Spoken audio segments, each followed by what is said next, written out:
Hi everyone, and welcome back to the channel. Despite me doing a very detailed video on how to choose a solar camera, one of the most common questions I get is what's the best solar camera to use with an f7 telescope. F7 refractors are probably the most common telescope out there, so it's a good question to answer. Let's dive in and find out. F7 refractors are one of the most common types of telescopes on the market. You can get into solar imaging cheaply by just simply adding a broadband solar filter to the objective or a Herschel wedge in place of your normal diagonal. But then, which camera is best to look at the sun? I've previously discussed the importance of pixel size matching with solar cameras. Previous comparisons indicated the IMX290 was best for f7, but in my prior comparison I did not have an IMX178 camera, which is in theory a better match. I'm going to spare you from the math this time. If you want the technical details, you can review my prior video. But for an f7 telescope, the optimal pixel match is 1.56 microns. In theory, the further you are away from that number, the worse will be your image quality. This review is going to focus on the IMX290 and the IMX178, which are the two main contenders. Note that the IMX290 is essentially the same as the newer IMX462, so I'll group these two together. The 462 has a couple of small improvements, but essentially it's the same sensor. You can also consider the IMX678M, but I don't have one of those to review. For completeness, I'm going to include a couple of other popular contenders. The IMX174, which is the most popular solar camera on the market.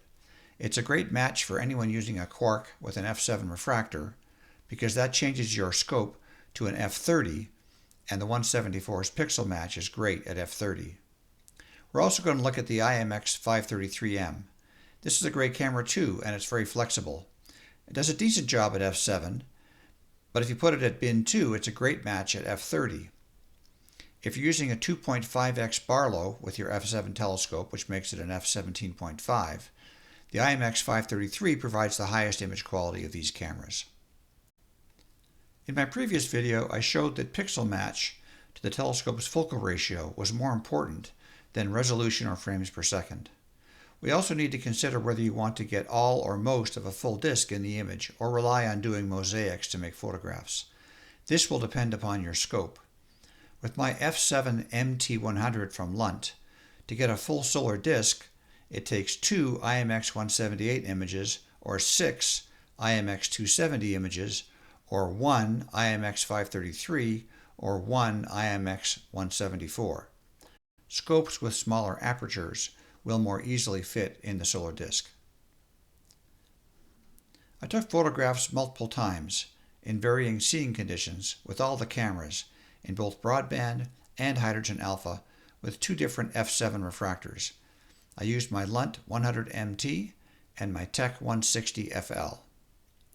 Let's clear up one important issue now. You always want to have a mono camera for solar imaging. I have a new ZWO 715MC, which is a great planetary camera and has an excellent pixel match of 1.45 microns. But as you can see in this photo, color images of the sun are very poor compared to mono. You can color the sun afterwards in Affinity Photo or Photoshop, as I've showed how to do in my How to Process Amazing Solar Images video. I'll be showing you a lot of sample comparison images shortly, but here's the punchline. The best f7 camera is the IMX290M or the IMX462M. The IMX178M was a close second and could be preferred if you really want a larger field of view on the sun.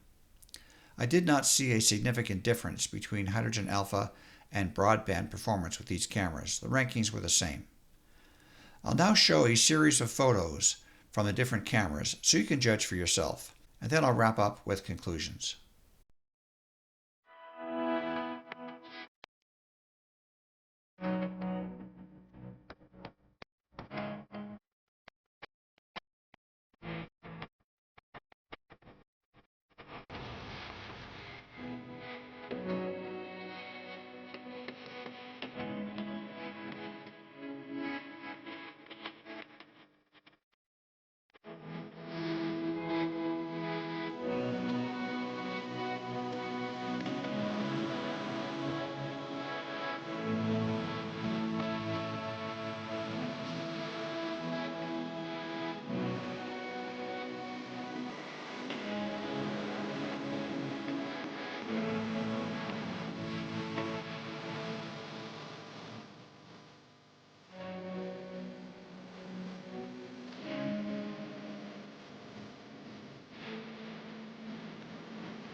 Well, I hope that was helpful, and you now have a better idea what camera works for you for solar imaging.